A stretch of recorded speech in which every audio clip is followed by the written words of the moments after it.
Hello guys! For today's video ay maglilinis po ako ng bakuran at ako ay medyo sinipag.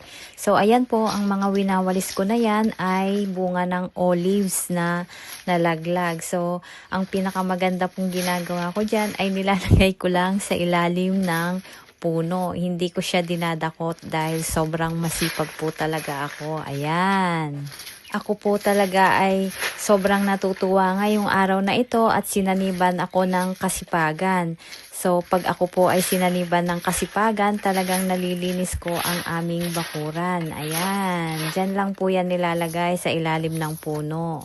At medyo malaki po ang aming bakuran, kaya kalahating side lang po ang lilinisin ko for now and for the content. Ayan, for the content, kaya sinipag ang person.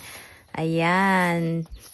At syempre, pagkatapos nito, ipapakita ko sa inyo ang result ng aking kasipagan ngayong araw.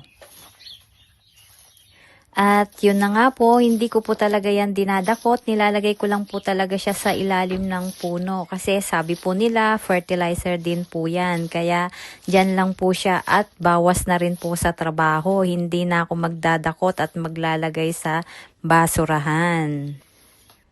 Tada! Ayan! So, linis na guys. At ayan, meron din po kami ditong suha.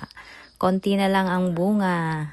Madalas ko pong pitasin ang bunga ng suha na yan at minsan ginagawa ko siyang juice. So, eto na po ang bakuran namin na nalinis ko. Kabilang side lang po ito ha. Huwag po kayong masyadong ma-amaze. At sa table na yan, ay dyan din po ako nagko-copy paminsan. Ayan, may naligaw pang pusa.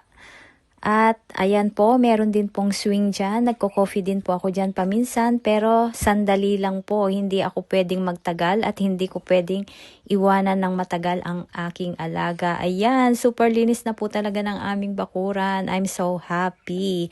At yan po ang aming ihawan. Dyan po sila nag-iihaw pag may mga okasyon. Ayan po, thank you for watching. See you on my next vlog. Bye!